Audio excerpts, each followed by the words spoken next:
When you are living through the events of your life on a day-to-day basis, it is sometimes hard to know if you are witnessing an historic turning point in the life of a nation, or just mistaking the noise of Washington politics as usual.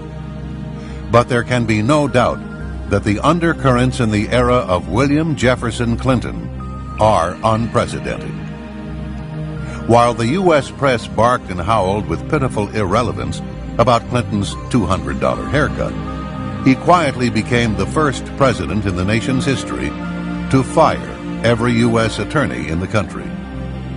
When he fired William Sessions in July 1993, it was also the first time in American history that a president had summarily dismissed an FBI director.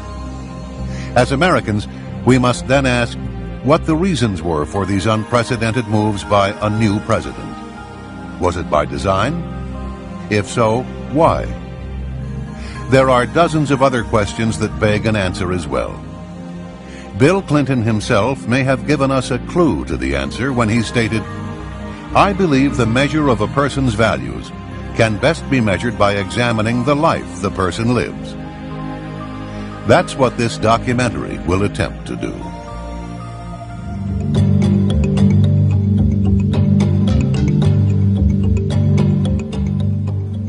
During the 1960s, students were protesting the Vietnam War on college campuses throughout the nation.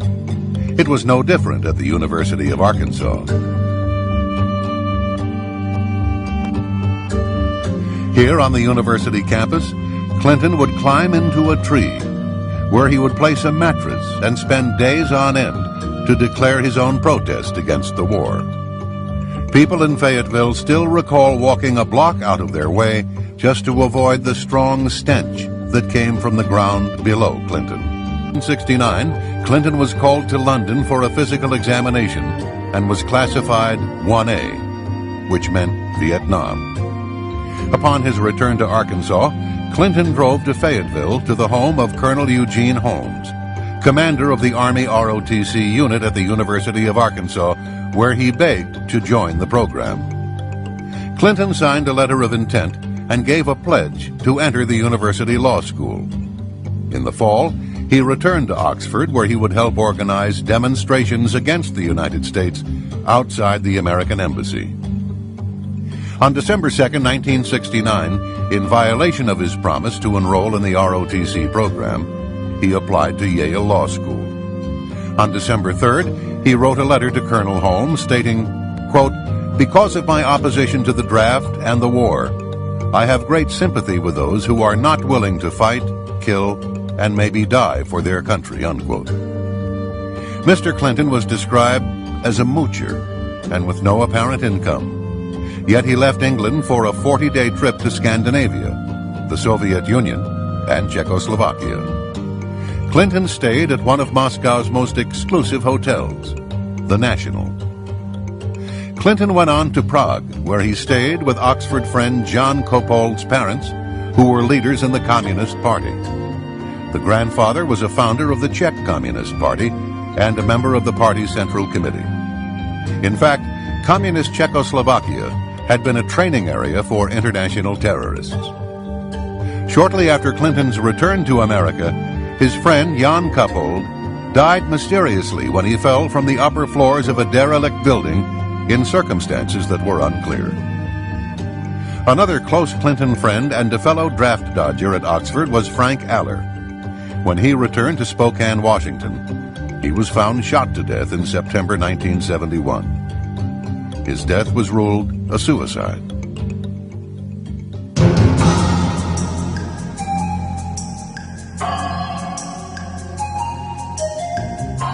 At Yale Law School in 1970, Hillary Rodham helped found the Yale Review of Law and Social Action. The second issue devoted 50 pages to the murder trial of Black Panther Lonnie McLucas.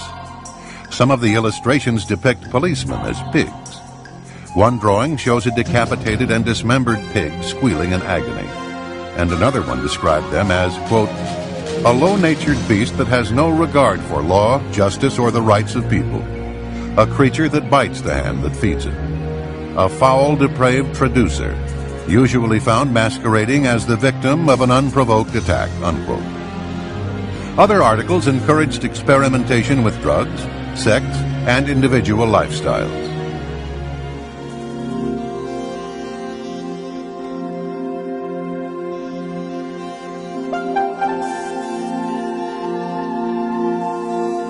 In Bill Clinton's Arkansas, some 2 million people remained among the poorest in the nation. Their average yearly income was less than the $20,000 annual fees at the Little Rock Country Club.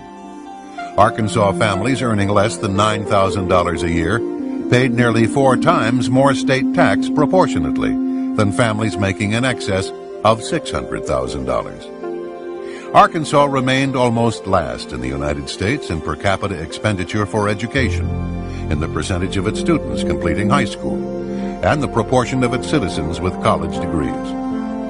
Nowhere in America is the range so great as in Arkansas, wrote the Arkansas Times in 1992, from the multi-billionaire status of the Walmart Waltons to the abject poverty of the Delta region, where Lee County is listed as one of the 10 poorest counties in the entire nation. Infant mortality there is twice the national average, and 2/3 of all children never graduate from high school.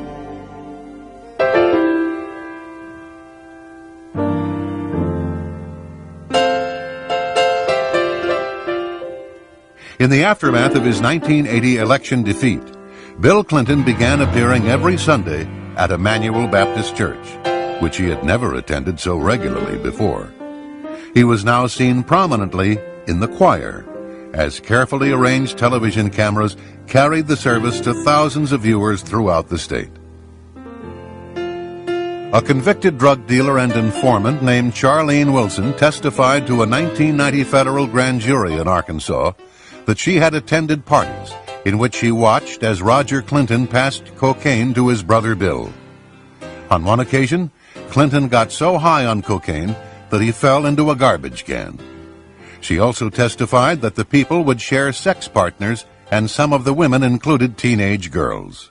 In 1983-84, local narcotics officers videotaped Bill Clinton's brother Roger, saying, quote, "Got to get some for my brother. He's got a nose like a vacuum cleaner," unquote. Throughout the 1980s, the Clintons would enjoy relative impunity from the scrutiny of investigative journalism. The rare independent journalist was soon made an example. Publisher Gene Wergis tried to expose ballot box stuffing and other corruption through the 1960s and 1970s, and was lucky to survive nearly a dozen attempts on his life. He was indicted 7 times on trumped-up charges, ranging from slander to conspiracy, and was once sentenced to 3 years at hard labor, only to be saved when the main prosecution witness was proven to have lied.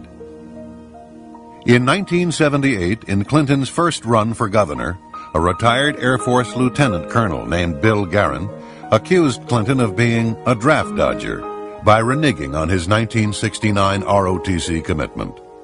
Clinton, thinking his letter to Colonel Holmes had long since been destroyed, insisted that the ROTC agreement was canceled shortly after it was made.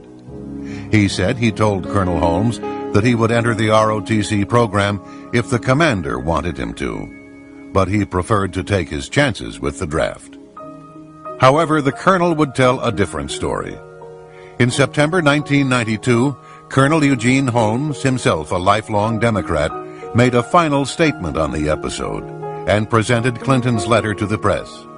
He stated that Clinton, quote, "purposely deceived me, using the possibility of joining the ROTC as a ploy, purposely defrauding the military, both in concealing his anti-military activities overseas and his counterfeit intentions for later military service," unquote. It was in this setting that Bill Clinton entered state politics in 1975. When he left in 1991, he had been governor for 12 years. What he had done in and for Arkansas, he claimed, qualified him to govern the nation.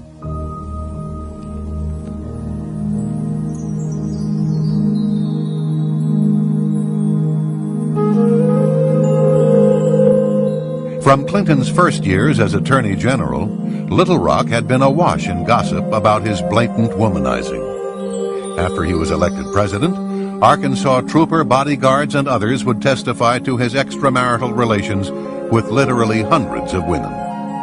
State Trooper L.D. Brown stated that on state time and using state cars, he drove the governor to over 100 extramarital affairs and guarded him during those encounters. Brown was Clinton's favorite trooper, and he received dozens of books from the governor, many of which he still retains. In one law book, there's a sentence to the effect that adultery is not a crime and is underlined twice in red. Larry Patterson was an Arkansas state trooper for 31 years and a personal bodyguard for then Governor Clinton for 6 years. More than once, Patterson said, he stood guard and witnessed the department store clerk performing oral sex on Governor Clinton in a parked car, including the parking lot of Chelsea's elementary school and on the grounds of the governor's mansion. It was probably the most bizarre time I've spent in my tenure with the state police. I was required to go out into the audiences to get women's telephone numbers, their names for him, to block streets, to sit in women's driveways till the wee hours of 3 and 4, 5 o'clock in the morning at their apartment complexes. That's what I was required to do. That was just part of the job. I was told when I protested about that if I didn't like it, find another job. Did you feel soiled? Did you feel in any way disdain for this man that you were assigned to risk, quite frankly, your life for? But your job did not turn out to be saving his life or protecting him. You, quite frankly, turned out to be someone assigned to procure... It's a pimp. I didn't want to use that word, but how did that make you feel? Well, you know, it was real easy to get caught up in all the hoopla at first. But after a while, after you saw the way he treated people, that's not the way that I was taught. It was not the standards that I was raised by. And it bothered me a lot. And to the point where I talked to my supervisors about it, I talked to the director of the state police about it. And I was told, yeah, that's part of your job. In fact, Bill Clinton told me one time, he said, Larry, you may be required to lie, to steal, to kill, to protect me, to cover me. Was his words. On yet another occasion, the governor arrived at the Little Rock airport. Clinton told his bodyguards that he was going to be driven back to the residence by the Arkansas lawyer who had met the plane, so that she could show him her new Jaguar. On the ride back, he drove, and she was nowhere to be seen in the car. He later told Trooper Patterson that he had researched the subject in the Bible, and oral sex isn't considered adultery. George Grieg of the London Sunday Times wrote, quote, "What has emerged is a man with what would appear to be an almost psychotic inability to control his zipper," unquote. The repeated testimony of state troopers would show that Clinton rated women as objects, ripe peaches as he called them, purely to be graded, chased, dominated, and conquered. The governor had been predatory even toward one of the troopers' wives and toward another's mother-in-law. Neither then nor later did many of those around Clinton reflect on the deeper meaning of the womanizing and what it said about other aspects of the man and leader.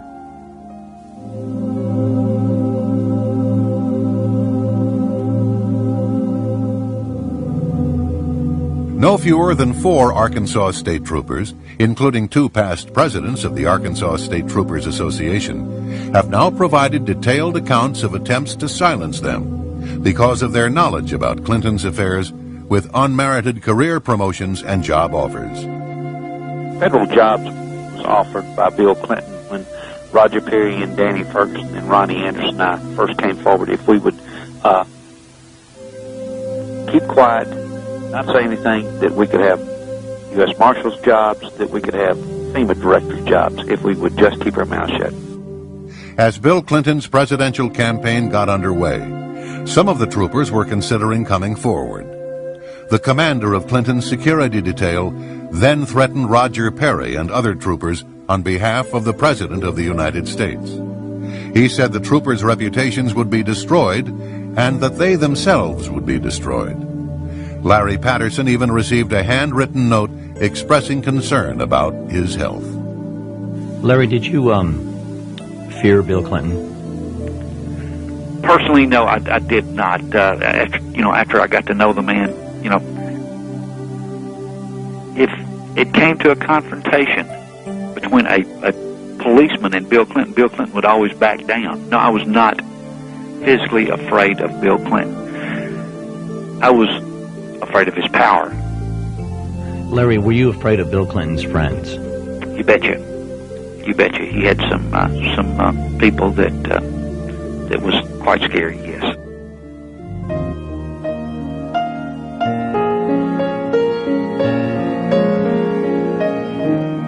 Away from the public spotlight, both Bill and to a greater extent Hillary were contemptuous of policemen, whom they commonly derided as ignorant SOBs, says Trooper Brown. In 1984, Brown accompanied Clinton to a funeral for a state trooper who had been killed by a survivalist in rural DeQueen. Brown and Clinton went into a banquet room where hundreds of mourning policemen from Arkansas, Texas, and Louisiana were eating. According to Brown, Clinton said, quote, "I don't want to go in and eat with those ignorant SOBs. Let's go to another room," unquote. Hillary was openly hostile, calling them pigs. One trooper said that Hillary forbade him to speak when he accompanied her on a trip to Washington because, as she put it, he, quote, "sounded like a hick from Arkansas," unquote. Another officer said, quote, "Deep down that woman really hated Arkansas, the people in it, and almost everything else except being top dog," unquote. Troopers volunteered to work several days of consecutive 16-hour shifts just to avoid traveling with her. After becoming president, her attitude remained the same. A Secret Service agent was quoted as saying it was obvious that she had a clear dislike for the agents, bordering on hatred, in his opinion.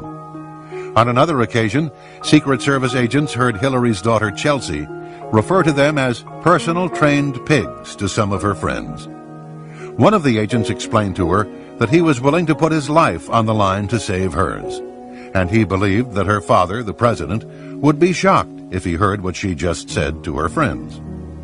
Chelsea's response was, "I don't think so. That's what my parents call you."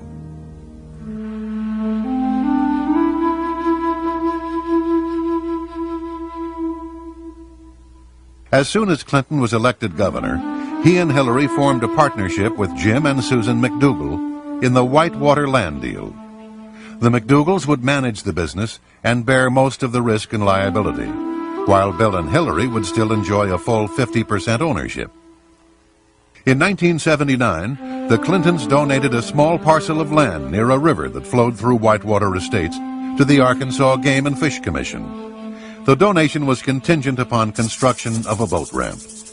Once the ramp was completed, a paved access road, funded at taxpayers' expense, was built from Highway 101 to the ramp, adding substantially to the overall value and marketability of home sites. Bill Clinton had used the powers of his office to enhance the value of his real estate speculation. Many elderly buyers invested in Whitewater because, after all, it was owned by the governor and his wife. However, they made the mistake of not reading the fine print of the real estate contract. As many of them would find, if they defaulted on their monthly installments for more than 30 days, they would lose all of their equity in the land, regardless of how much they had put down or paid in. The results could be devastating. Clyde Soaps put $3,000 down and faithfully made 35 monthly payments of $244.69. When he fell desperately ill, he could no longer make his payments. Although he had paid $12,000 of the $14,000 price of the lot, he quickly lost the land and all his previous investment. This was a typical case. More than half of those who bought Whitewater lots would lose their land and all their equity payments. Records showed at least 16 different buyers paying in more than $50,000 and never receiving property deeds. Meanwhile, Whitewater carried on a flourishing traffic in repossessions and resales, selling some lots over and over when elderly buyers faltered on their payments. A local businessman said, quote, "They screwed people left and right, taking advantage of a bunch of poor old folks on a land deal. The future president and first lady. That ought to be the real Whitewater scandal," unquote.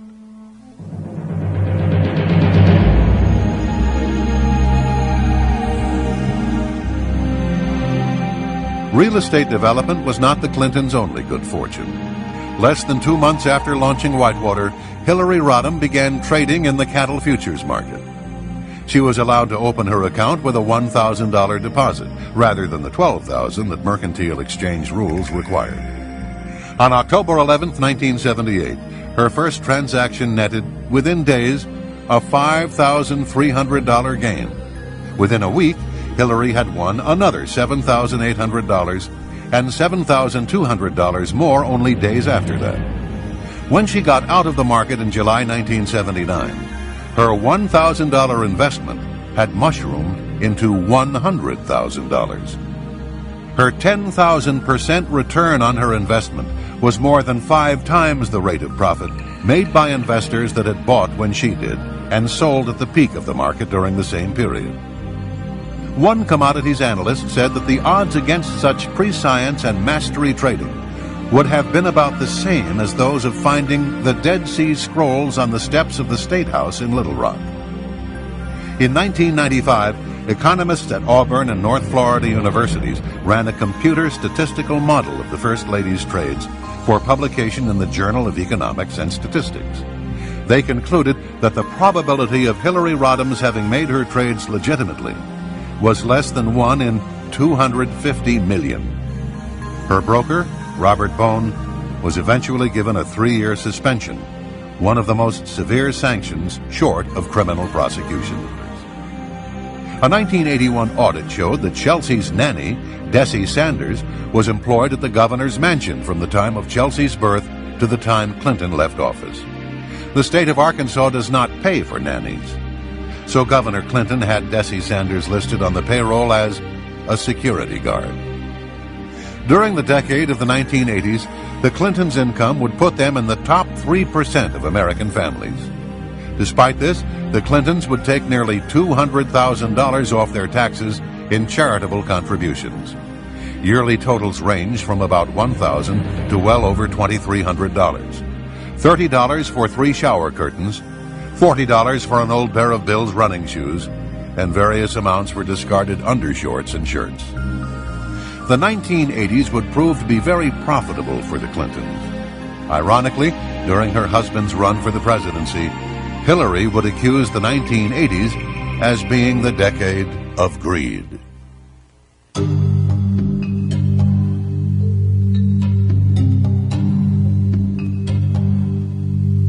The Arkansas Development Finance Authority, or ADFA, was set up by Governor Clinton to ease financing for low-income housing and small businesses.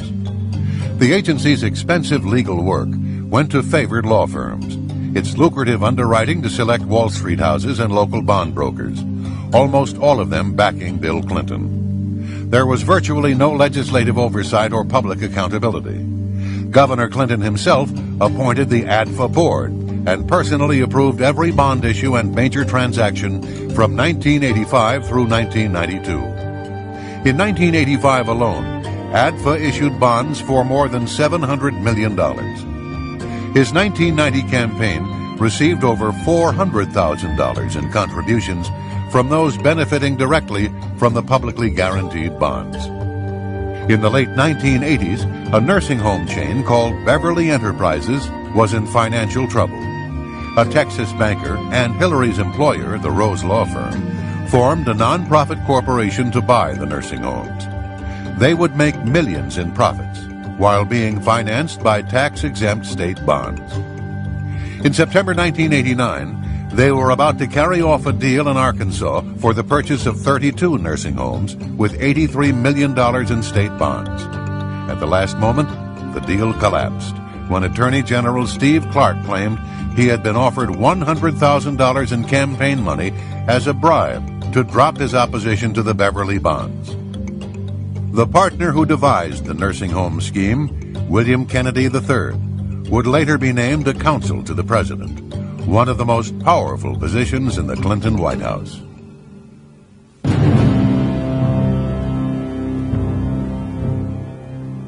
Dan Lasater was an Arkansas bond dealer and a close friend, as well as a major contributor to then Governor Clinton.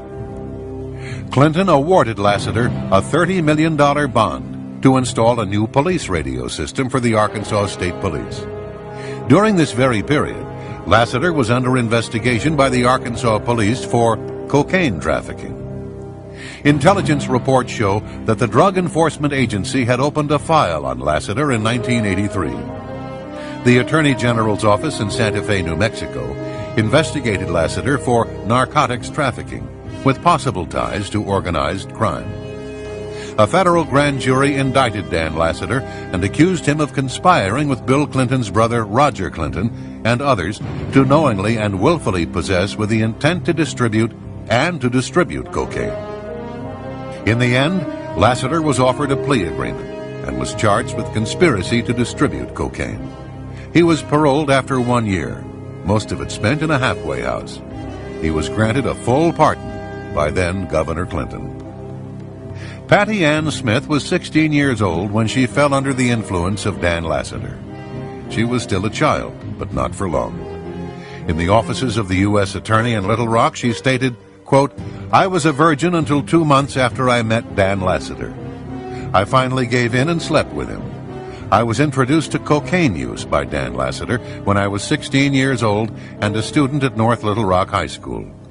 Dan Lasater planned on using me as a prostitute to entertain his friends," unquote. At the time, Lasater was 40, more than twice her age. She was told by one of Lasater's cohorts that, quote, "If I ever betray his trust and hurt Lasater in any way, I would not see daylight to tell about it anymore," unquote. She said she met Bill Clinton several times, but he was never acting like a governor when I saw him. She claims to have witnessed Governor Clinton taking cocaine on several occasions. In an interview with U.S. attorneys, a 33-year-old Little Rock woman stated that she had been started on cocaine by an associate of Lasater's. He warned her that she was as good as dead if she ever told anything about him or Lasater.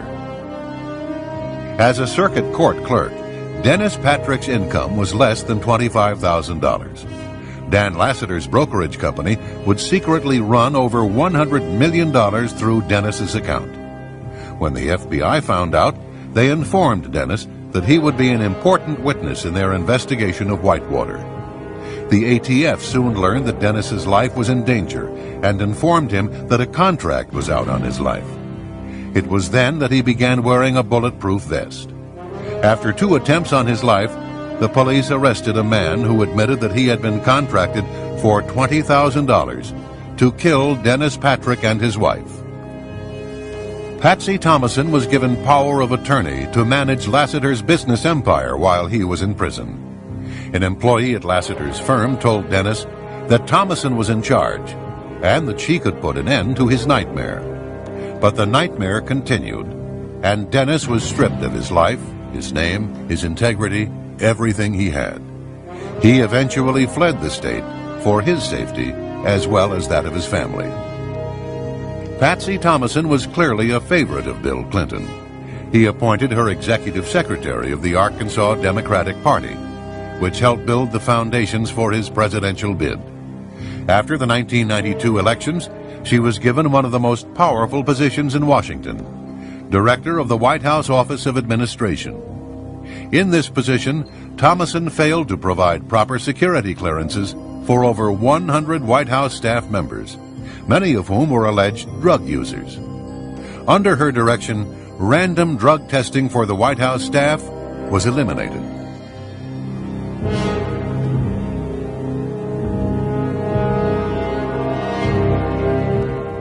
Poultry tycoon Don Tyson heavily financed Bill Clinton's election campaigns throughout his career. In return, he received millions of dollars in state tax breaks as well as favorable treatment in the form of relaxed environmental regulations. Under Clinton, the chicken industry effectively made its own rules in Arkansas. Hillary's amazing $100,000 profit from an initial $1,000 investment was made possible through the influence of Tyson Foods counselor James Blair. After this incident, the relationship between the Clintons and Tyson Foods president Don Tyson came under examination. The resulting revelations were shocking indeed, as evidenced by the following documents from the U.S. Drug Enforcement Agency, which linked Don Tyson to drug trafficking. One file cited an informant who said Tyson was involved in drug traffic and stolen property. Another stated that Tyson's company aircraft was being utilized to smuggle drugs from Florida to Springdale, Arkansas. A memorandum on July 19, 1988, is centered on Don Tyson's illegal use and distribution of cocaine. It calls for a combined investigation team of FBI, DEA, IRS, and the state police. There were documents that referred to alleged hitmen employed by Tyson to kill drug dealers who owed him money. In one of them, an informer stated that Daddy Don, Donald Tyson, can put out the word to take care of you. She gave as an example a female who was found in a culvert near Highway 71 outside of Fayetteville, Arkansas. One woman stated that she was afraid that she might get killed as she understood that Don Tyson was a drug dealer who brought drugs in from California by truck and airplanes. And a confidential informant claimed to have information on an alleged hitman for Don Tyson. None of the allegations against Don Tyson have led to criminal charges. Police officers who tried to mount a case against Tyson were destroyed by their superiors in the state police.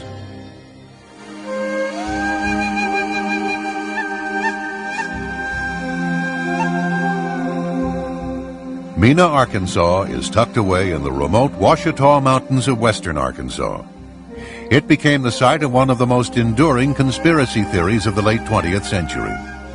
The core allegation is that the airport was used to transport weapons to the Nicaraguan Contras, with collusion and cover-up implicating Governor Bill Clinton. It was a multi-billion-dollar gun-running, drug smuggling, and money laundering operation. Barry Seal was a legend in the cocaine trade. His drug runs were flown in from Latin America, loads averaging 300 pounds of cocaine and worth at least tens of millions of dollars, and parachuted onto remote sites in Arkansas.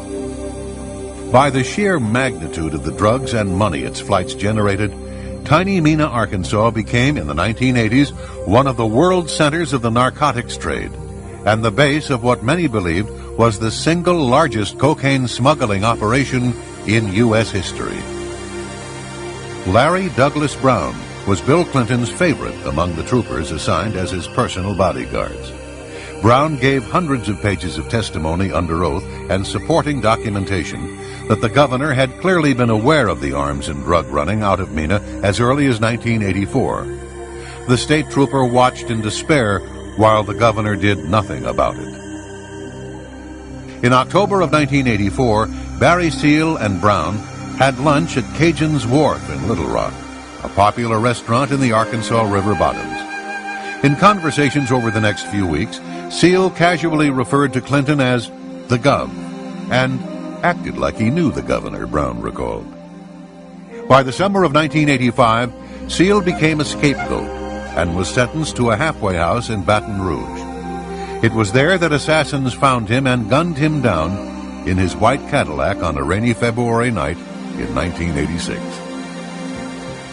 IRS agent Bill Duncan and State Police Detective Russell Welch had compiled a mammoth investigative file on the Mena operation. The material became part of an eventual 35-volume, 3,000-page Arkansas State Police archive, a meticulous presentation of the Mena case for a grand jury.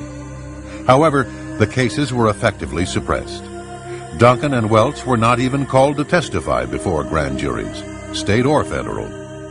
Duncan and Welch watched the Mena inquiry systematically quashed and their own careers destroyed as the IRS and state police effectively disavowed their investigations.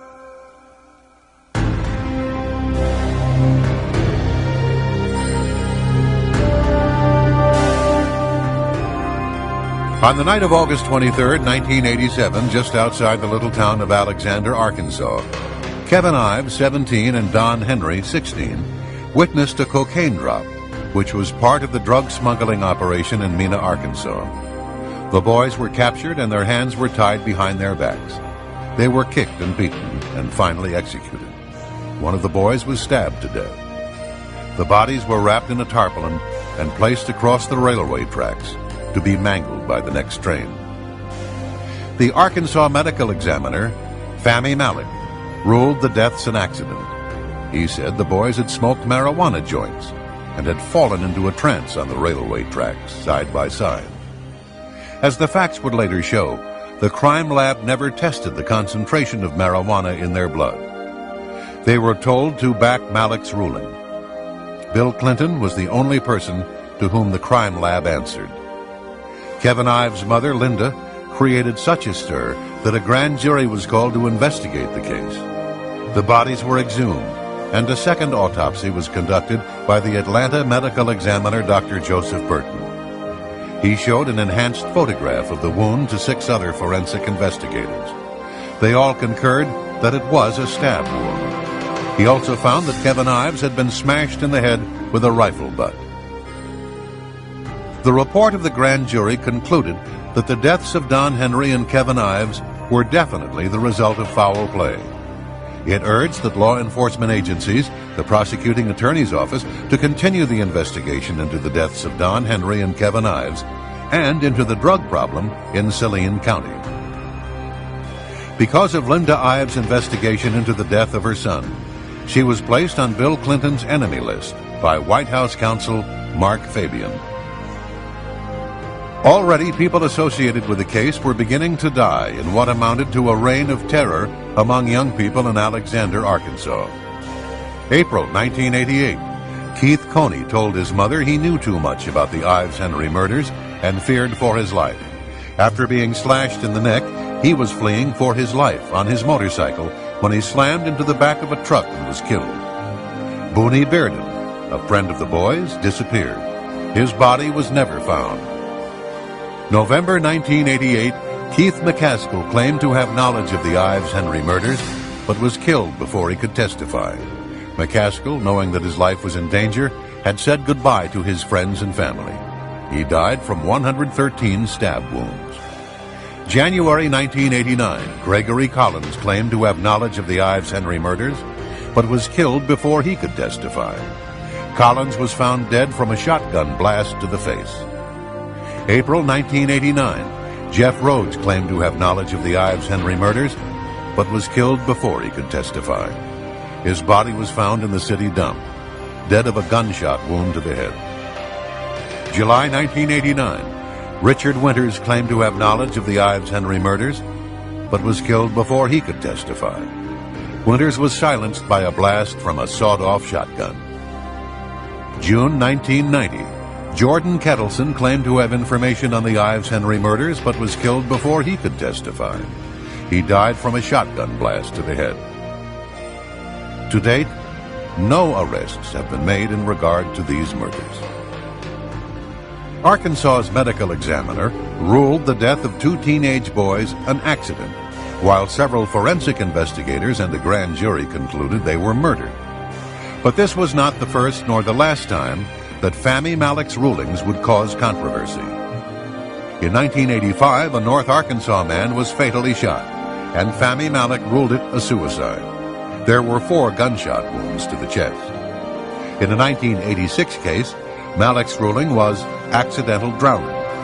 It was later discovered that the victim had been shot in the head. In 1992, a man's body was found with 5 bullet wounds, but Malek nevertheless ruled it a suicide. In his most incredible ruling, Malek concluded that a James Milam had died of an ulcer. However, the man's skull was later recovered. He had been decapitated with a sharp knife. That Malek survived in Arkansas is a testament to Clinton's power. Just before Clinton announced his intentions to run for president, Malek was moved to another state job.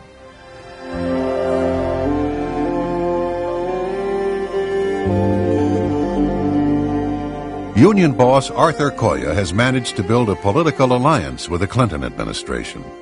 He attended the White House regularly to share breakfast with the First Lady and flew with Clinton on Air Force One.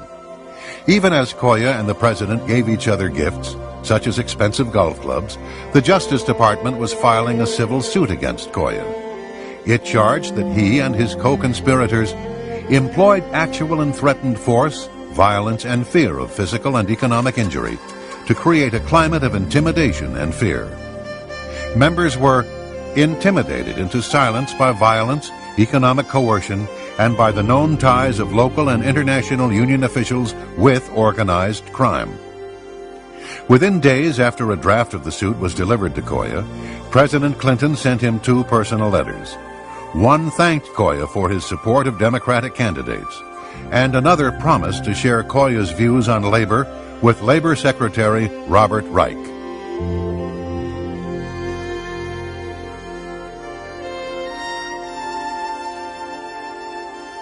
Mr. Free, over 65 people have invoked the Fifth Amendment or fled the country in the course of the committee's investigation. Have you ever experienced so many unavailable witnesses in any matter in which you've prosecuted or in which you've been involved? Actually, I have. You have?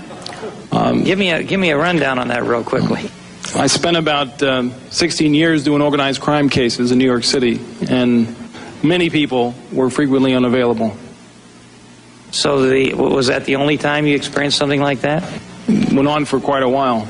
So the only time that you experienced anything like this was when you were investigating an organized crime syndicate?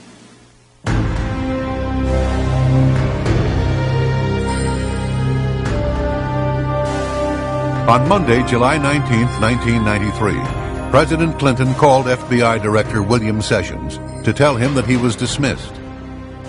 It would be the first time in our nation's history that a president had fired an FBI director. He called a second time a few minutes later. The president seemed to be in a hurry. Time was of the essence. Sessions was to leave the Hoover building effective immediately. The next day, Vince Foster's body was found in Fort Marcy Park, dead from a gunshot wound to the head. Under the assassination statute, the FBI would have been compelled by law to take over the case if there was any question that it might have been a homicide. But with the firing of its director, the FBI was in turmoil, and the Park Police became the lead agency in charge. The Park Service had neither the depth nor the experience to investigate a case of this magnitude, which led many to ponder the question, was it the intention of the White House to limit the scope of the investigation?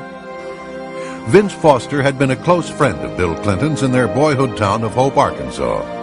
As Deputy White House Counsel for the Clinton administration, Foster became the highest-ranking U.S. government official to die under mysterious circumstances since President John F. Kennedy.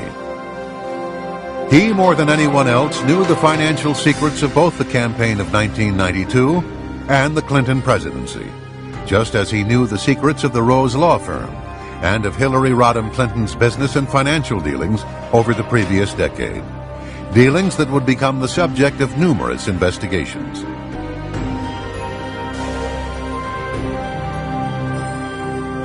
On July 22nd, Foster's briefcase was searched twice by Bernard Nussbaum in the presence of Justice Department officials and the U.S. Park Police. 4 days later, a suicide note mysteriously appeared in the briefcase. It was torn into 28 pieces with one piece missing. No fingerprints were found on the note, only a partial palm print of Nussbaum's. Distinguished handwriting experts were contacted, the most famous being Dr. Reginald Alton of Oxford University in England. The note, he said, was a fake. It was the work of a forger. Associate Independent Counsel Mikel Rodriguez was not a conservative. Indeed, when he arrived from California with his ponytail, his earring, and his leather jacket, there were some that said Kenneth Starr had gone too far in his efforts to recruit liberal Democrats and ethnic minorities to his team. Rodriguez spent his time combing through the archive of documents in the Foster case, and he didn't like what he saw. He managed to gain access to the locked files in the office of the Independent Counsel. Hidden inside was a folder of crime scene photographs that had been deliberately withheld from the prosecutor. Among them was the original Polaroid of Foster's neck. Rodriguez went to the Smithsonian Institution for enhancement of the original. The blow-up photo revealed a dime-sized wound on the right side of Foster's neck, suggesting a gunshot fired at point-blank range into the flesh. The medical examiner at the scene was Dr. Hout. After examining Foster's body, he made reference to a wound on Foster's neck on page 2 of his report. This finding was in agreement with 2 of the rescue workers who testified before the Whitewater grand jury that they too saw a gunshot wound on Foster's neck. Incredibly, in the official autopsy report on Vincent Foster, a gunshot wound to the head is listed, but the wound on the neck is completely left out.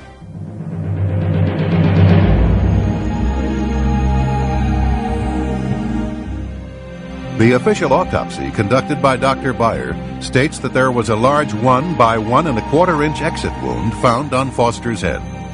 Both Fisk and Starr in their final reports similarly maintain that there was an exit wound on Foster's head. However, this is in direct conflict with those who examined the body at the scene. A .38 special will take the back of your head off, blood and brain matter everywhere, yet no skull fragments or brain matter were found by the FBI or Park Police. 2 days after Vincent Foster's body was discovered in Fort Marcy Park, an FBI memo was sent to then-acting Director Floyd Clark. It says in part, quote, "Preliminary results of the autopsy include the finding that a .38 caliber revolver, constructed from 2 different weapons, was fired into the victim's mouth with no exit wound," unquote.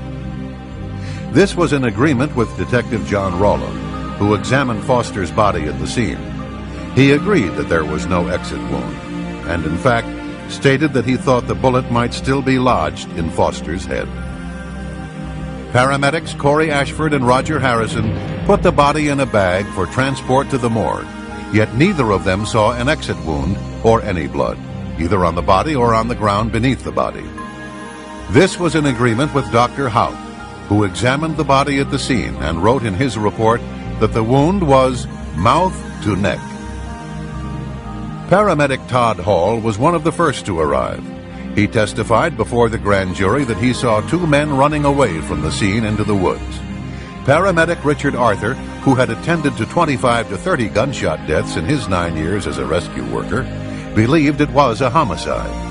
"I've just never seen a body lying so perfectly straight," he said.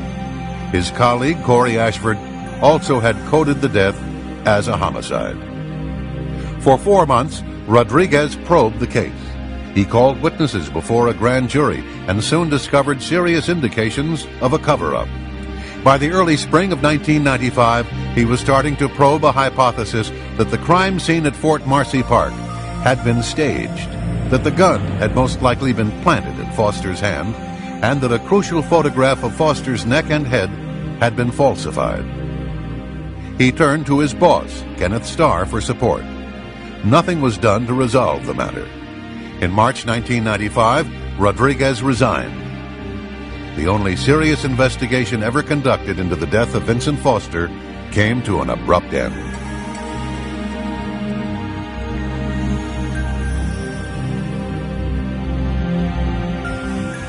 The confidential witness had stopped at Fort Marcy Park and had ventured about 700 feet into the wooded groves where he spotted a body lying in the dense foliage.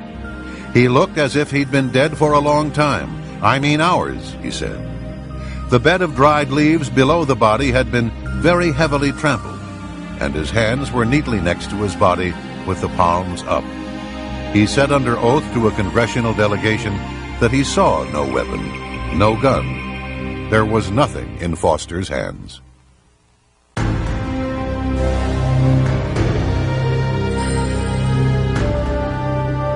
A Park Police Polaroid shows a .38 Colt revolver hooked on Foster's thumb.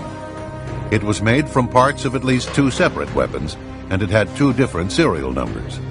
The only recorded sale to gun retailers of both serial numbers was in 1913, and that was too old to trace. Foster's fingerprints were not found on the gun, although a print belonging to someone else was found under one of the detachable grips. A .38 Special has a fierce recoil, and can throw one's hand back over their head. However, the large sight on the gun did not damage Foster's teeth or gum tissue, and the gun was neatly at his side. Residents of homes as close as 300 yards away were never interviewed by the park police as to whether they had heard a gunshot. The bullet was never found. No matching ammunition was found in Foster's house. Also, note the heavy foliage around the body, which is inconsistent with the dirt pathway in front of the second cannon where the police claim the body was found. Foster would have had to walk 700 feet into the park, yet the FBI lab tests found no coherent soil on Foster's shoes. Investigators doing simulation walks found an abundance of soil on their shoes. Two homicide detectives who performed their own 2-month investigation into the Foster case concluded that the crime scene had likely been staged, with the gun placed in Foster's hand to make it look like a suicide. This report, funded by the Western Journalism Center in California, was prepared by Vincent Scalise and Fred Santucci, both veteran homicide experts from the New York City Police Department.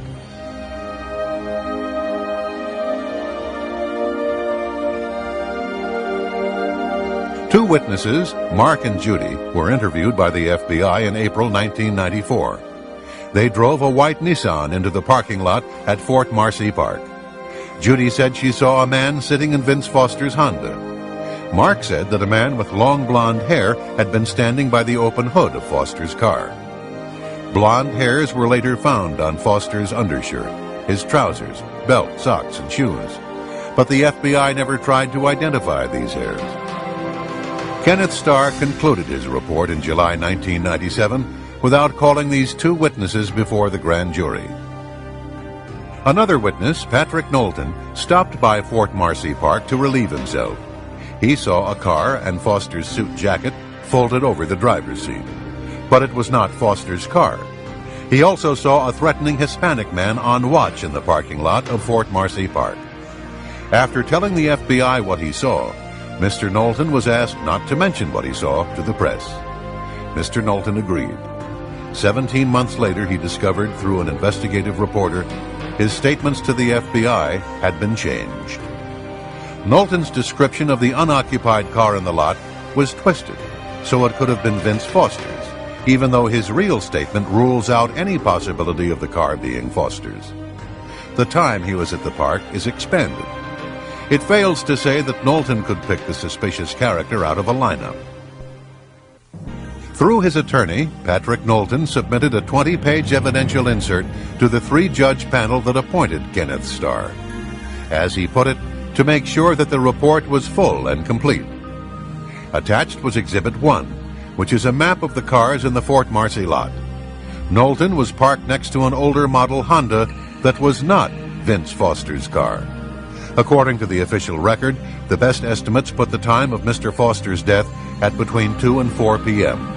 However, Mr. Foster's body was discovered at 5:45 p.m., or approximately 70 minutes after Patrick had left the park. Mr. Foster, therefore, could not have driven to the park in his Honda. Exhibit 2 is a map depicting the harassment Patrick suffered. The day he was subpoenaed to testify before the grand jury, he was harassed by at least 25 men who would walk toward him or came at him from behind with threatening glares in their eyes. This technique is known to federal intelligence and investigative agencies, and its objects are twofold. 1, to intimidate and warn witnesses in connection with his grand jury testimony, and 2, to destabilize him and discredit his testimony before the grand jury. In this exhibit, Mrs. Foster could identify only a silver gun. So FBI agents apparently showed Lisa Foster a silver gun, told her it was found in Mr. Foster's hand, and falsely reported that she identified the black gun found in Mr. Foster's hand as belonging to Mr. Foster. And yet another exhibit shows that the FBI concealed the gunshot wound in Mr. Foster's neck by concealing the contents of the medical examiner's report, which states that there was a gunshot wound in Mr. Foster's neck, falsely reporting that the 35mm photographs were underexposed, concealing that Polaroid photographs vanished, and concealing that autopsy x-rays had in fact been taken. that in the U.S. Park Police report, Dr. Beyer discussed the existence of X-rays. That the technician who installed the X-ray machine said that it was in good working condition. But the Fisk report stated that the X-ray machine was inoperable at the time of Foster's autopsy, and as a result, no X-rays were taken.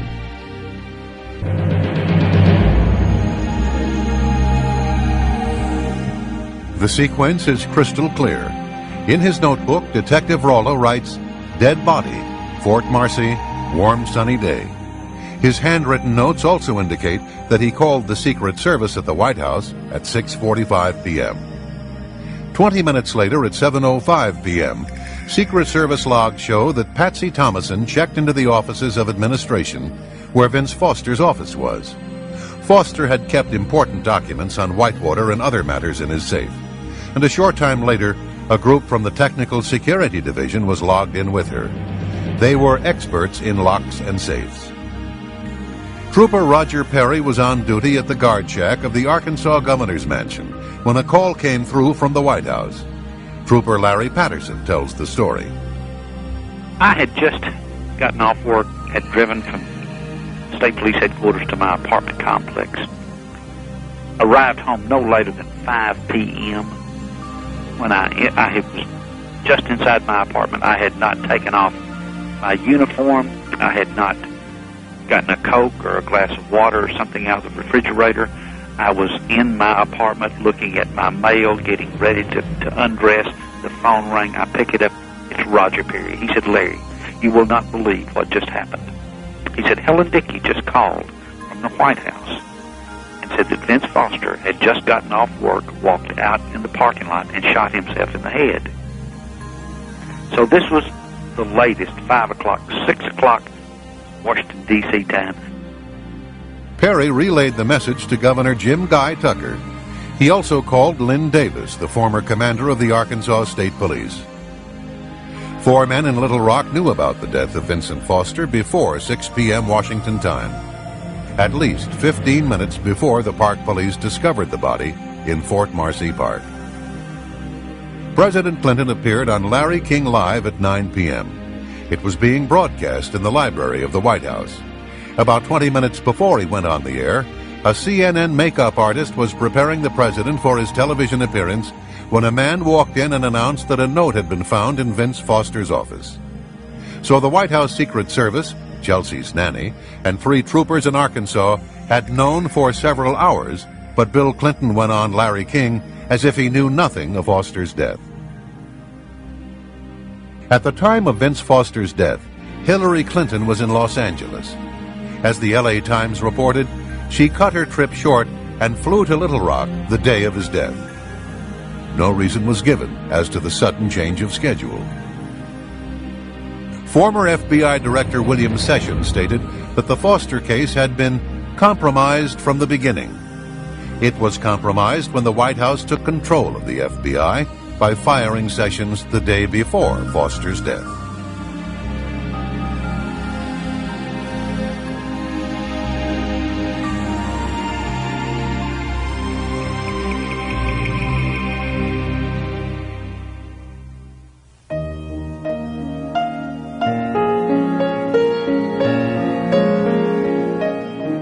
Gerald Parks was a Little Rock private investigator who became deeply enmeshed in the Clinton political machine.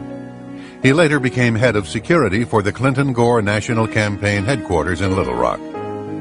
Later, during the early stages of the presidential campaign, Parks claimed to have made at least 2 trips to the airport near Mena, Arkansas. He said that Vince Foster had paid him $1,000 cash for each trip. He would pick up a trunk load of money from the Mena airport and deliver the money to Vince in the Kmart parking lot. Jerry's wife, Jane, was the manager of an apartment complex where Bill Clinton's brother Roger was living. Many times the governor would appear and indulge in marijuana and cocaine with his brother. Girls as young as 17 or 18 years of age were sometimes there to party with the Clinton brothers. When Jane told her husband about the goings-on in Roger Clinton's apartment, he began to write down names, dates, and license plates. He snapped photos from another balcony. Over a period of time, Parks had collected a thick dossier on the comings and goings of Bill Clinton. Jane Parks revealed that her husband had carried out sensitive assignments for the Clinton circle for almost a decade, and the person who gave him his instructions was Vince Foster. Foster had called the Parks home more than 100 times, identifying himself with the code name the Congressman. By the late 1980s, Vince trusted Parks enough to ask him to perform discreet surveillance on the governor. He needed it for Hillary, because she wanted to gauge exactly how vulnerable her husband would be to charges of philandering if he decided to launch a bid for the presidency. Jane claims that about a week before his death, Vince Foster telephoned her husband. Hillary was worried that there might be something in the files that could cause damage to Bill or herself. Jerry told Vince Foster that there was indeed plenty to hurt both of them. But you can't give her those files. That was the agreement. A few days later, Foster again called the Parks residence. He was calling from a payphone. He said he was going to meet Hillary at the flat, and he was going to give her the files. Parks then said, "You can't give Hillary those files. She's capable of doing anything." 2 days later, Vince Foster was dead. When he learned of Foster's death, Jerry Parks told his wife, "I'm a dead man." For the next 2 months, he was in a state of fear. He would carry a pistol to fetch the mail. On his way to the office, he would double back or take strange routes. 2 months later, on a Sunday afternoon, Jerry had dinner at El Chico Mexican restaurant.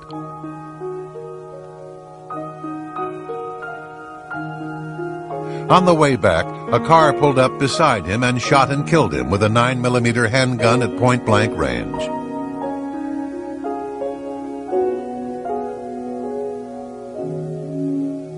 His home was broken into before he was murdered. The only thing taken from his home was the files he had on Clinton's activities.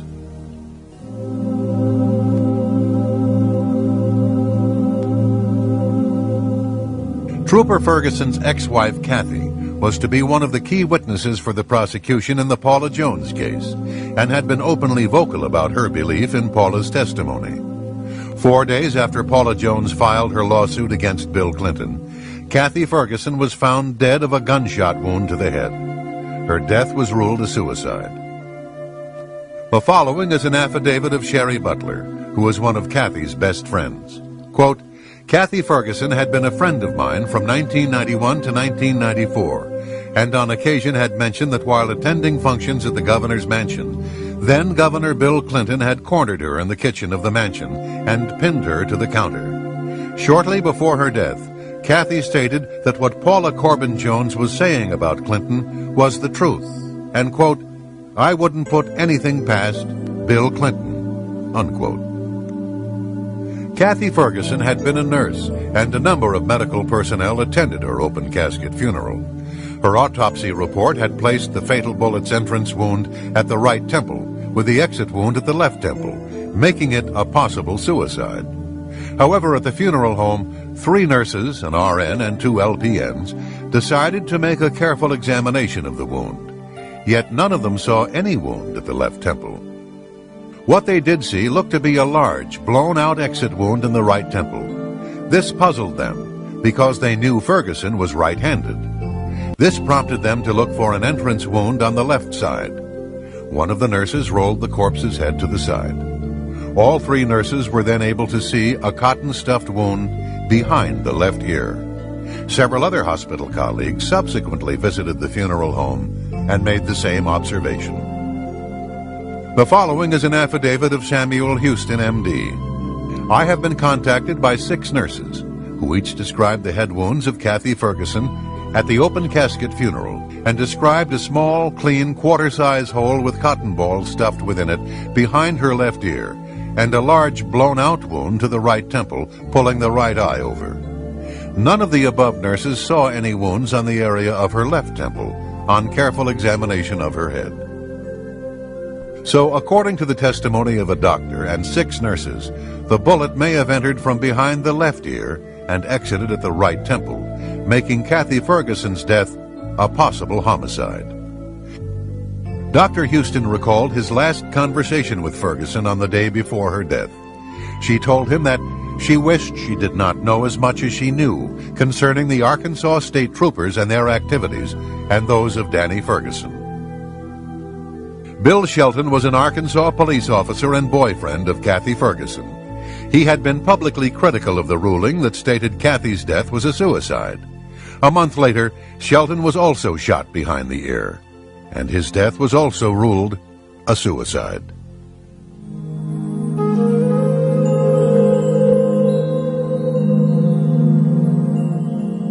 In November 1993, Kathleen Willey was leaving the Oval Office from a private meeting with President Clinton when she ran into her friend, Linda Tripp. Willey told Tripp that Clinton kissed her and fondled her. Tripp described Willey as disheveled. Her face was red, her lipstick was off, and she was flustered. Kathleen's husband, Ed Willey, was manager of the Clinton Presidential Finance Committee. He was found shot to death a few hours after his wife's incident with Clinton. The death was ruled a suicide.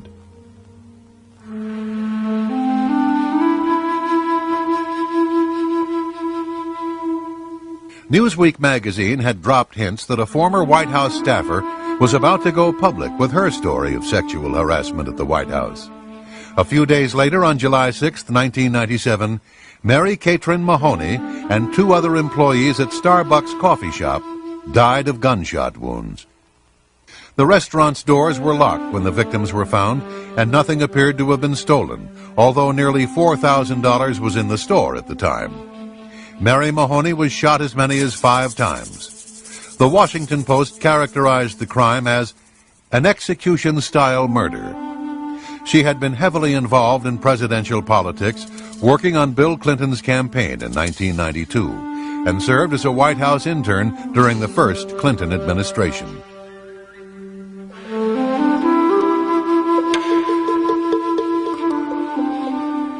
November 1997. A transmission shop owner opened the trunk of a tornado-ravaged car and found a trunkload of documents. Among them, a 1982 cashier's check for $27,000 payable to Bill Clinton.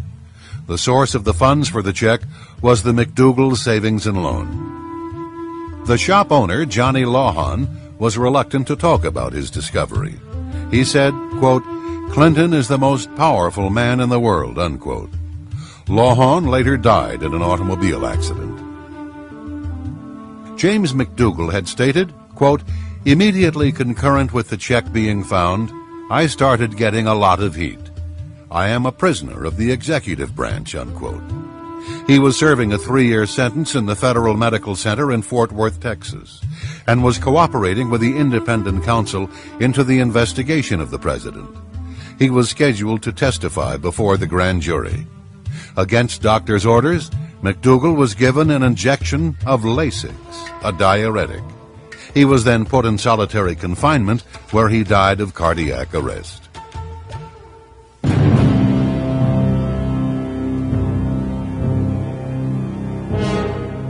Ron Brown was the target of a major probe headed by independent counsel Daniel Pearson. There were allegations that Brown had received a bribe from a Vietnamese businessman. He was also being investigated for numerous scandals by the FBI, the FDIC, a Congressional Oversight Committee, the Energy Department, the Senate Judiciary Committee, and even his own Commerce Department Inspector General.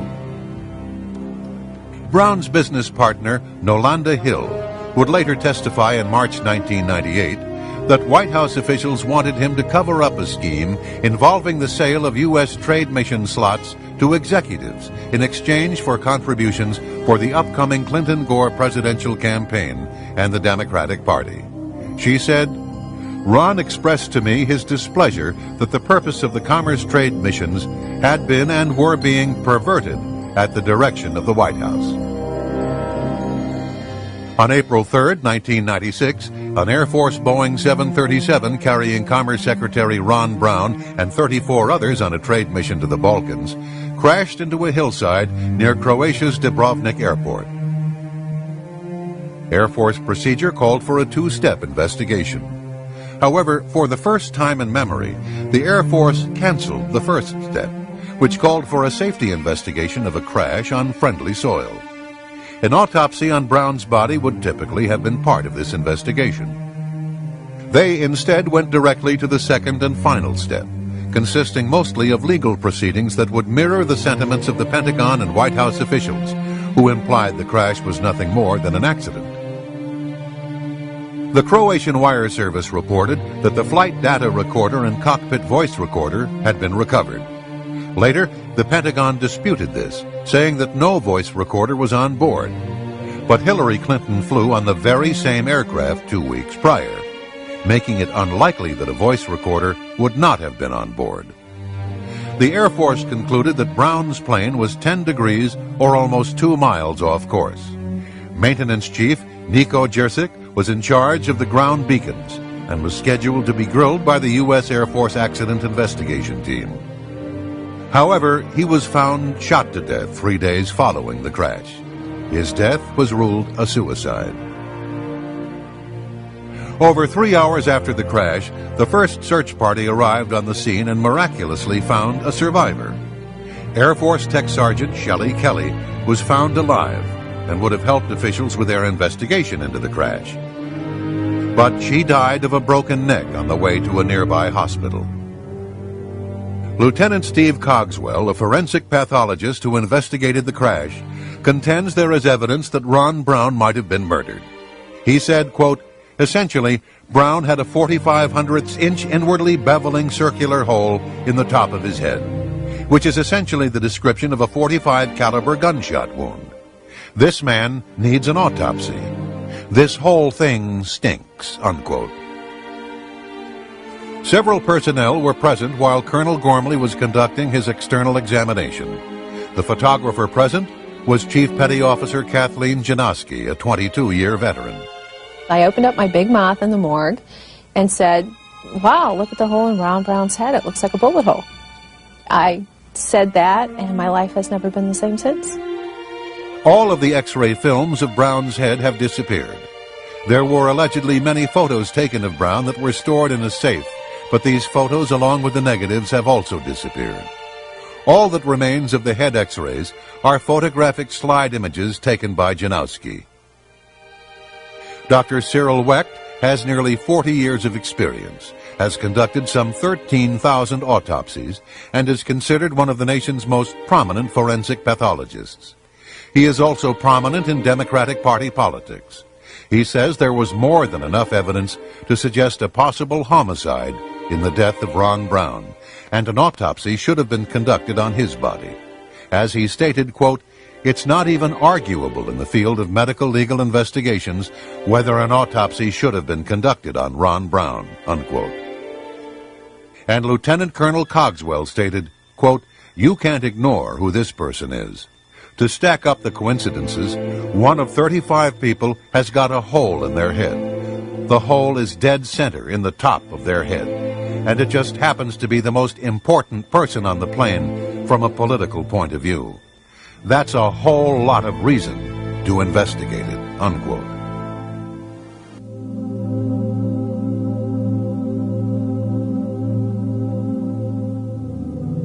In late 1993, the White House Office of Personal Security, headed by Craig Livingstone, illegally obtained from the FBI the confidential background files on more than 900 Bush administration officials and other perceived enemies of President Clinton. At the request of Hillary Clinton, the files were to be uploaded onto White House computers so that sensitive information could be shared with the Democratic National Committee. These files contain all allegations, rumors, or statements made about the individual during FBI background checks, whether or not confirmed, true, or even credible.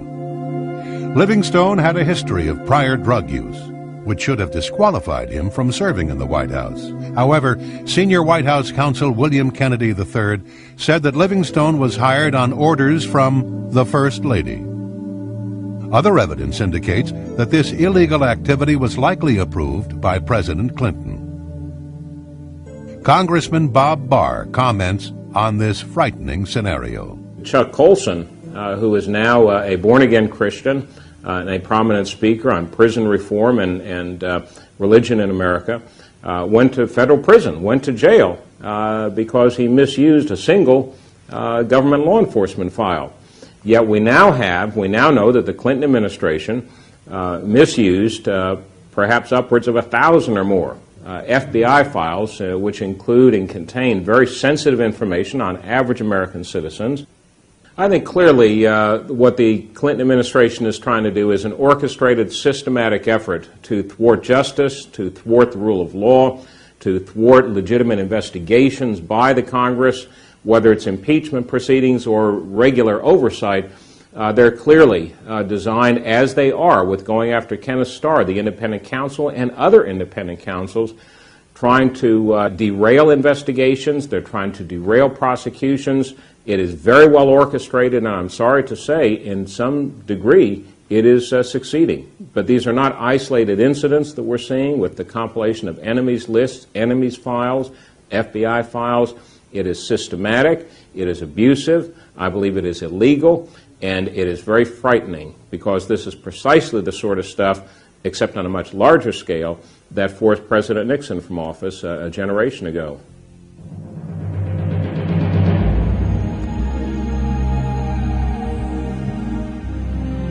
Who was the biggest contributor to the Clinton-Gore ticket in 1992? Not a corporation, not a labor union, not a Hollywood mogul, but Indonesian businessman James Riyadi, who gave $450,000 to elect Bill Clinton. The Riyadis and their executives gave an additional $600,000 to the Democratic National Committee and Democratic state parties. The Riyadis' corporate flagship is the Lippo Group, a multi-billion-dollar financial conglomerate with business ties to China's communist government. The patriarch of the business empire, Mokhtar Riyadi, and all three of his sons have fled the country. In 1977, Mokhtar Riyadi became partners in one of America's largest investment banks, Stevens Incorporated in Little Rock, Arkansas. His son, James Riyadi, interned there and soon began a friendship with Arkansas Attorney General Bill Clinton. Thus began a friendship that has lasted 20 years and has spread a web of intrigue, financial corruption, and foreign influence into American government. In return for their generosity, the Riyadis and their friends were given unparalleled access to the White House. On the afternoon of April 19, 1993, 80 members of the Branch Davidian religious cult were holed up in their compound outside Waco, Texas.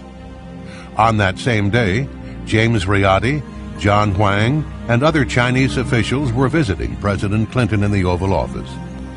The television in the corner showed CNN's live coverage of the burning compound as 17 American children were dying in a burning inferno. But the president took time out to give his visitors a tour of the White House. In their book, Year of the Rat, Edward Timberlake and William Triplett have connected the dots between the Clinton White House and the Communist Chinese. Some examples are as follows. The Riyadi family, with connections to Communist China's KGB, became the largest contributor to the Clinton-Gore campaign in 1992. Communist agents and representatives of Chinese organized crime were granted extraordinary access to the White House. They had targeted Bill Clinton 15 years earlier when he was an obscure politician in Arkansas. America's defense and foreign policy have been twisted to benefit Clinton and Gore foreign backers, including the Chinese military. Nearly 100 witnesses have either fled the country or taken the Fifth Amendment. William C. Triplett II is the former chief counsel to the Senate Foreign Relations Committee. He has 30 years of experience working on China and national security. We asked him about the Riyadi family. They tried to come into the United States in the late 70s in Georgia. That didn't work out. Ultimately, they ended up in Little Rock. And in Little Rock in the late 70s, the heir apparent to the family fortune met Mr. Clinton when he was then Attorney General of Arkansas, and there have been perhaps 20 years worth of friendship from thence. Their man in the United States was a man named John Huang, who was also ethnic Chinese from Taiwan, and he joined them overseas. And he looked after their business interests here and also their campaign contributions. He was in charge of writing the checks and making sure that it happened. In 1992, Mr. Clinton, in the spring, was in trouble. It had been discovered that he was a draft dodger.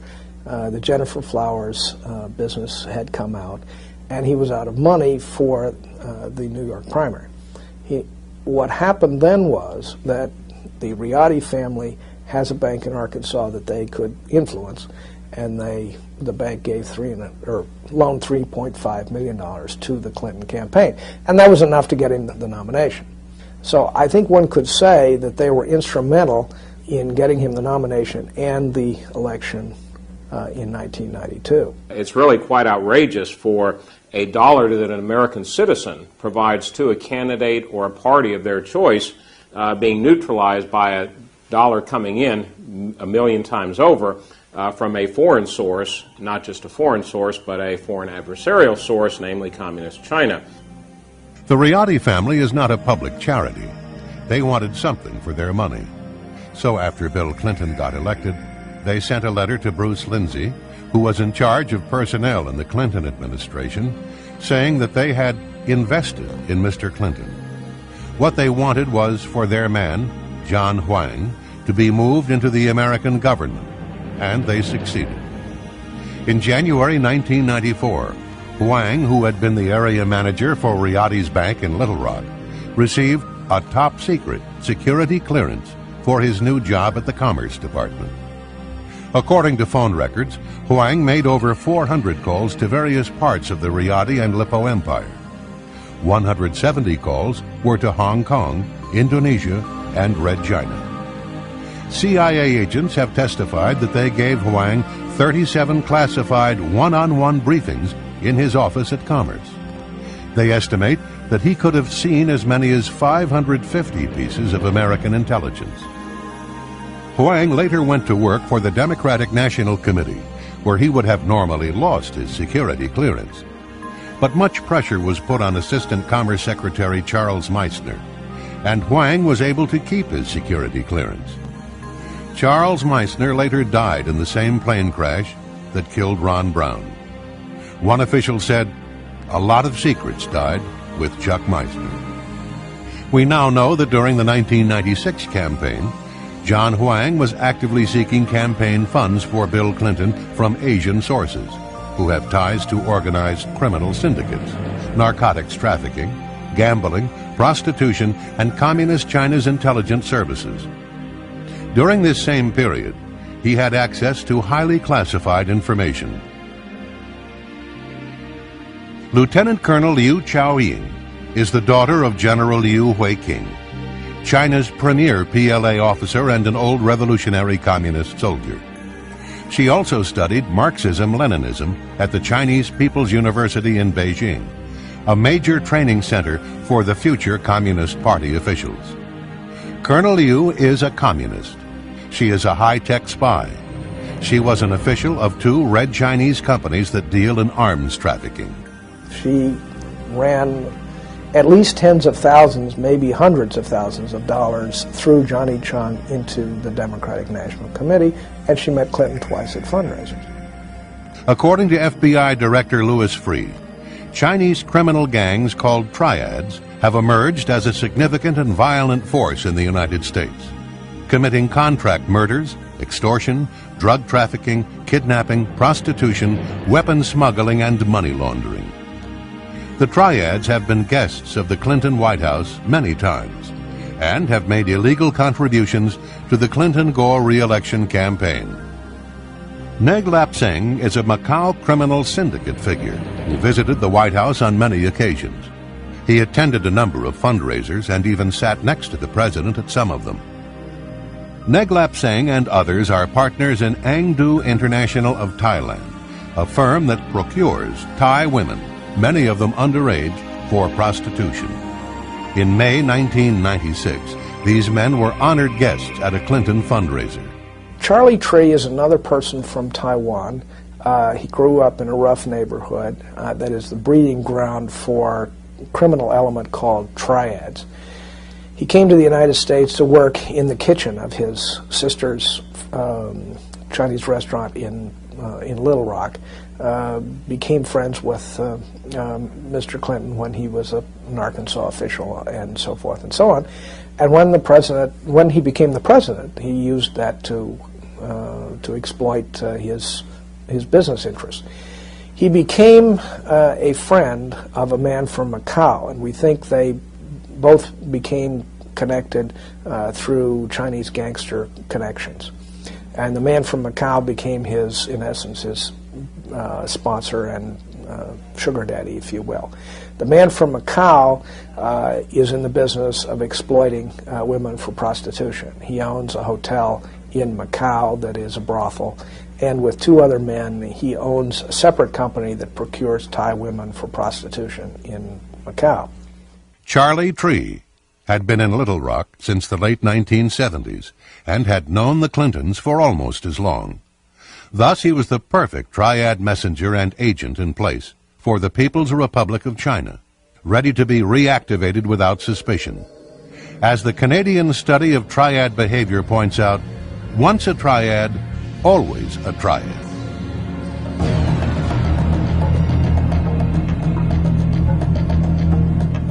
For the past 50 years, the United States has guaranteed Taiwan's independence against Communist China's threat of forcible reunification. In March 1996, Taiwan, or the Republic of China, was preparing for a national ritual that the People's Republic of China despises. The ritual is called elections. When Taiwan's elections proceeded on schedule, the People's Liberation Army launched several of its intermediate-range ballistic missiles by firing them into the Pacific just off the north and south ends of the island. Clinton then sent battle groups from the 7th Fleet, including its two largest aircraft carriers, the Independence and the Nimitz, into the Taiwan Straits. This time, Clinton did the right thing. After this incident, two things happened. First, a top Chinese official in Beijing intimated to the U.S. Embassy that an attack against Los Angeles would be in the prospects if the United States interfered in Communist China's campaign of intimidation against Taiwan. But the Red Chinese government also tried a second channel. They sent Charlie Tree carrying a letter and a bag of money. On the morning of March 21st, 1996, Tree dropped off several $100,000 to the President and the First Lady's favorite charity, the Presidential Legal Defense Trust. On the same day, Tree also delivered to the White House a letter about the situation in Taiwan. Excerpts from the letter are as follows. Once the hard parties of the Chinese military inclined to grasp U.S. involvement as foreign intervention, is U.S. ready to face such challenge? It is highly possible for China to launch real war. I hope the President will carefully consider these issues and make the decisions that are beneficial to the U.S., China, and Taiwan altogether. President Clinton's reply letter read, "The redeployment of the Independence and the Nimitz was intended as a signal to both Taiwan and the PRC that the United States was concerned about maintaining stability in the Taiwan Strait region. It was not intended as a threat to the PRC." This letter was a complete sellout of Taiwan. Clinton, in effect, was saying that his administration would no longer be prepared to deter Beijing from any menacing actions it may take toward Taiwan. Bill Clinton had caved in the face of pressure from Beijing, by a letter that was not delivered through public or diplomatic channels, but by a man whose previous experience was a member of a notorious triad gang, a fry cook from a Chinese restaurant in Little Rock, who was under indictment for violating election laws.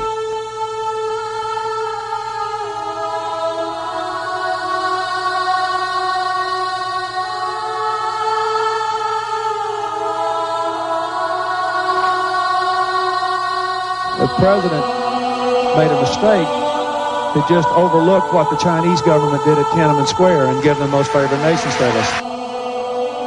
On June 4th, 1989, Chinese tanks and armored personnel carriers rolled into Tiananmen Square to confront pro-democracy students from 4 of Beijing's most prestigious universities. The students were unarmed and practitioners of nonviolence. When it was over, some 4,000 to 6,000 people lay dead in the streets of Beijing. We know who did it. We know the names of the Chinese units. We know their commanding officers. We know everyone. And the reason we know is because NATO's military attaches had spread all over the city that night, and they were reporting from all points of the city. And we know who the commanders of the Chinese units were and what they did that night. And they killed the Chinese young people, and they knew what they were doing, and they did it anyway. Congress reacted immediately, forcing President Bush to cut off all military exchanges with the PLA. This policy stood for the next 4 years. As soon as President Clinton was elected, that policy was reversed. And so, as near as we can tell, every Chinese general who was personally involved in killing Chinese young people has been to the United States and received the royal treatment. Now, typically, how this works is as follows. The Chinese general comes here in secret, goes to the Pentagon, gets a 19-gun honor guard salute. He will go to the White House, meet with the president in the Oval Office for discussions. Then he will be taken to American military bases to learn things about the military that we think they should not, and then he goes home. And we're talking somewhere between a dozen and 24 generals. The Clinton administration has shown senior PLA officers our most modern military facilities, shown PLA a Marine amphibious landing exercise, shown them around our latest guided missile cruiser, given the PLA Chief of Staff a tour of our military command center in the Pacific, escorted the PLA Chief of Staff around an American nuclear attack submarine. General Xu was in tactical control the night of the massacre, and he is the one who gave the order to the troops, mount up and move out. He is the man who, in fact, was the closest we could point to ordering the massacre of the young people. On the day of the Tiananmen massacre, General Xu shoulders more responsibility for the deaths of his countrymen than any other Chinese officer. Under his orders, children as young as 3 years of age died from PLA gunfire. Upon his arrival at the Pentagon, General Xu received a 19-gun salute. Defense Secretary Perry told General Xu that his visit had great symbolic significance. Perry pledged to brief the PLA on U.S. strategy and plans for the years ahead. The American taxpayers paid $13,200 for General Xu and his party to have a 4-day visit to Hawaii.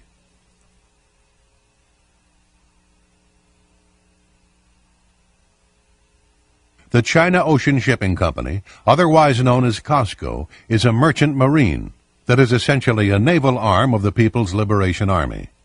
It is also a major arms supplier to dictators and to terrorists. In 1996, a COSCO ship called the Empress Phoenix sailed into the port of Oakland, California, carrying 2,000 automatic weapons that were destined for Los Angeles street gangs. The chairman of one of the 2 Chinese arms companies implicated in this scheme later had coffee at the White House.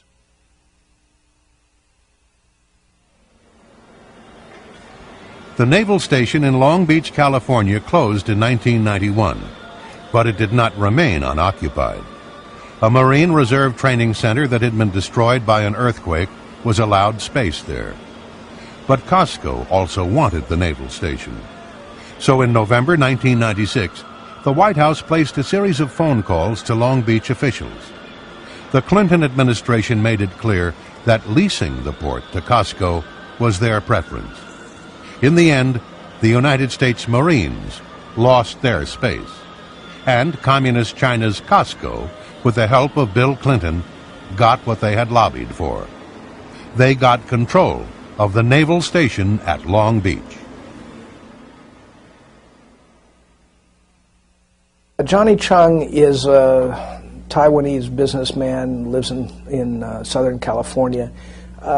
Probably a little bit better than some of the rest of this crowd that shows up in this little drama, we think, marginally better.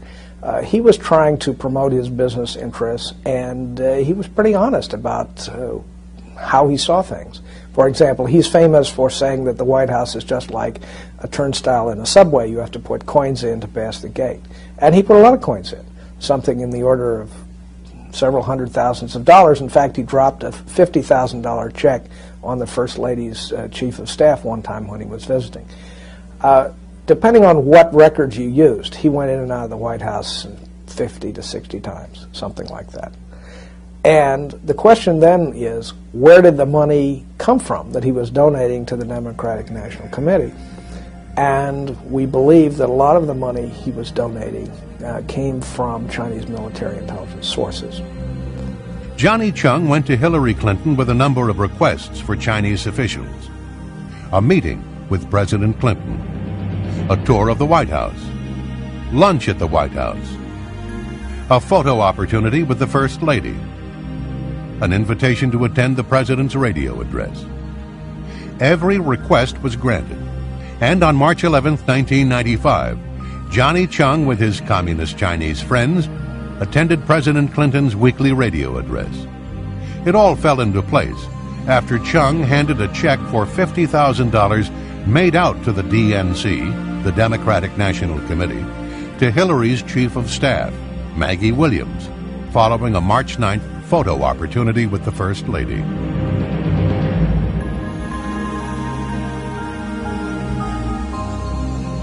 Two photographs in particular speak volumes about the deals this White House has cut.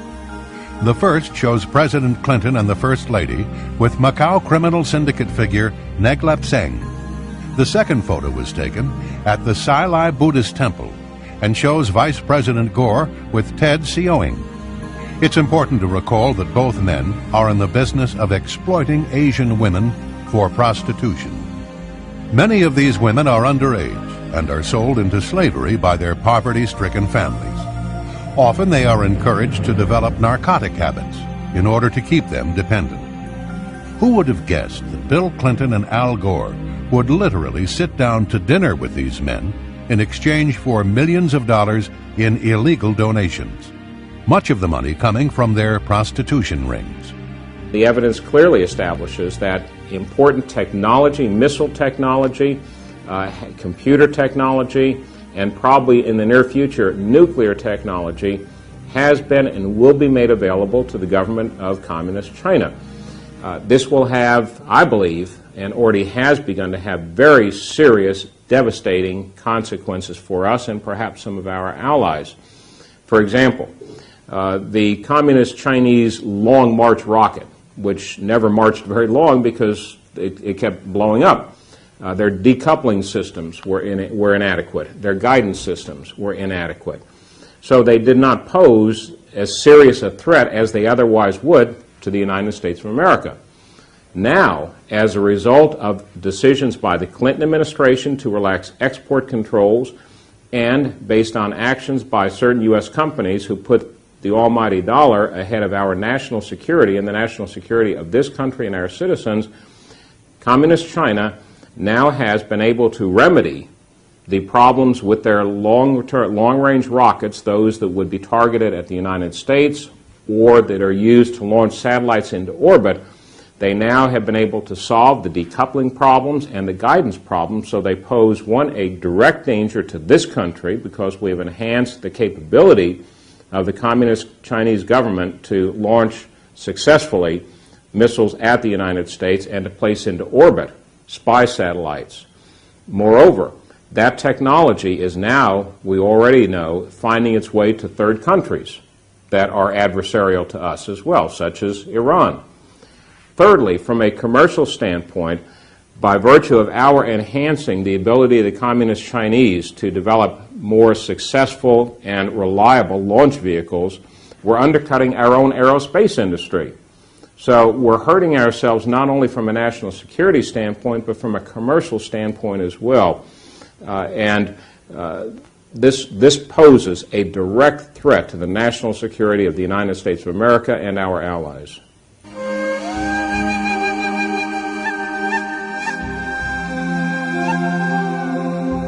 The following are a few of the many casualties of those having knowledge or involvement in one or more of the Clinton scandals.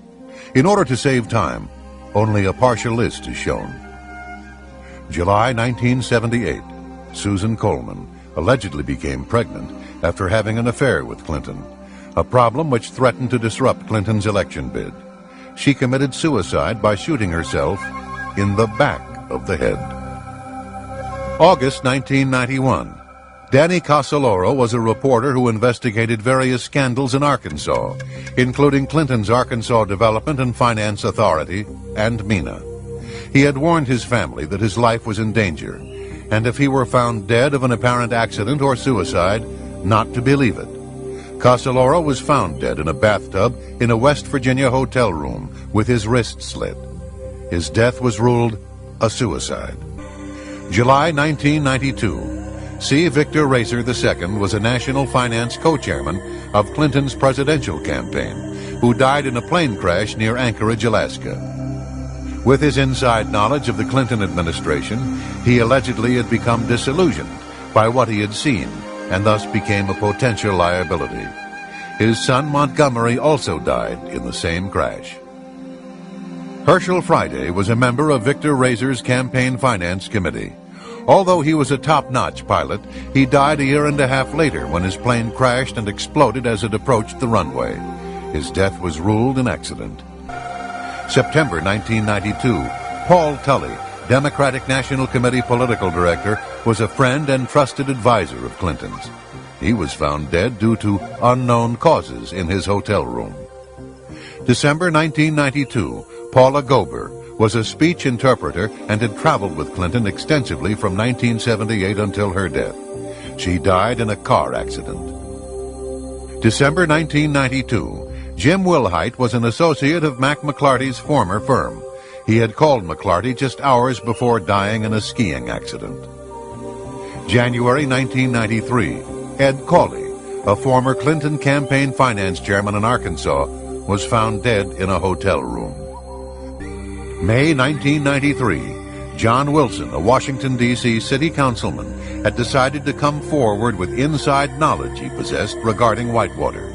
Wilson was found hanged. His death was ruled a suicide. June 1993, Paul Wiltshire, a Washington, D.C. attorney, wrote a 105-page letter to Attorney General Janet Reno describing evidence he had concerning drug and gun running out of Mena, Arkansas. On the first page of his letter, he stated, quote, "The lives of key participants, other witnesses, and even myself are now in grave danger as a result of my passing this information on to you. If you let this information fall into the hands of the wrong persons, some or all of those who know the truth could well be silenced in the very near future," unquote. Wiltshire was found dead in his apartment. The coroner did not rule on the cause of death. August 1993, John Walker was a senior investigator for the Resolution Trust Corporation. He was looking for information concerning a $50 million transfer from an RTC fund in Chicago to Madison Guarantee Savings and Loan to cover up a $47 million embezzlement scheme that included Whitewater and the Clintons. Walker mysteriously fell to his death from an apartment balcony. His death was ruled a suicide. September 1993. Dr. Stanley Hurd was a longtime friend and family physician of the Clintons and was chairman of Hillary's Health Reform Committee. He was killed in a plane crash only a few days after Stephen Dixon, the attorney for the Health Reform Committee, had been killed in the crash of his own light plane. March 1994, Dr. Donald Rogers, the Clintons' dentist, was traveling to meet London Sunday Telegraph reporter Ambrose Evans Pritchard with information on the Clinton scandals. Rogers and his pilot were killed when their twin-engine Cessna crashed in clear weather near Lawton, Oklahoma. Their deaths were ruled an accident. May 1994, Gandhi Baugh, Dan Lassiter's attorney, committed suicide by jumping out of the window of a tall building. His partner committed suicide 1 month later. June 1994, Stanley Huggins was a partner in a Memphis law firm who investigated the dealings of Madison Guaranty Savings and Loan. He produced a 300-page report that has never been made public. Huggins was found dead, reportedly of viral pneumonia. July 1994, Calvin Walraven was a 24-year-old police informant. He testified for the prosecution against Kevin Elders, son of Surgeon General Jocelyn Elders, which resulted in the conviction of Mr. Elders for drug trafficking. A few days later, after the trial, Mr. Walraven was found with a gunshot wound to the head. His death was ruled a suicide. October 1994, Florence Martin was an accountant who allegedly had documents as well as the PIN number to an account that had been set up in the name of Barry Seal for $1.46 million at the Fuji Bank in the Cayman Islands. Martin was found dead of 3 gunshot wounds to the head. November 1996, Barbara Wise was a Commerce Department staffer. She was found dead in her locked office at the Department of Commerce, partially nude and covered with bruises.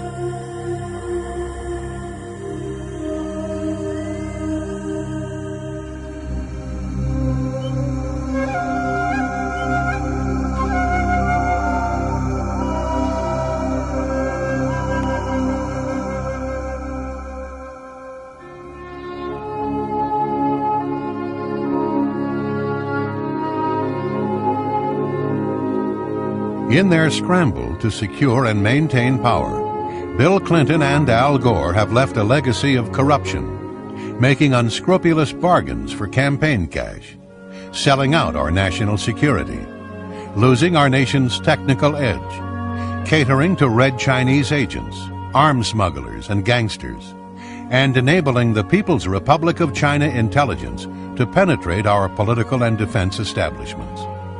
The damage they have done is deep, but there is perhaps a treatment for this cancer that has befallen this nation. Wall Street Journal contributing editor Mark Halperin described President Clinton as, quote, the most corrupt, fraudulent, and dishonest president we have ever known, unquote. His remedy? One word will do justice. One word: impeach. Impeach now! Impeach now!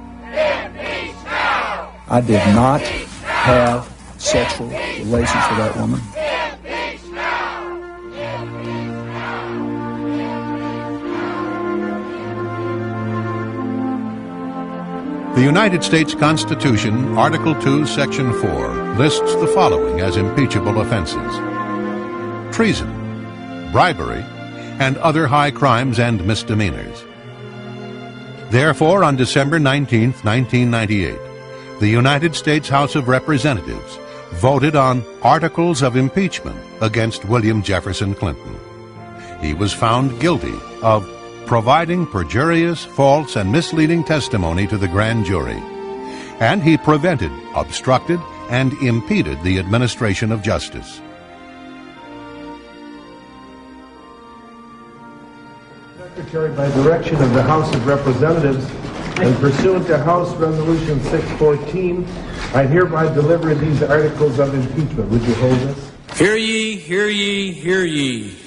All persons are commanded to keep silent on pain of imprisonment while the House of Representatives is exhibiting to the Senate of the United States articles of impeachment against William Jefferson Clinton, President of the United States. William Jefferson Clinton, by such conduct, warrants impeachment and trial and removal from office and disqualification to hold and enjoy any office of honor, trust, or profit under the United States.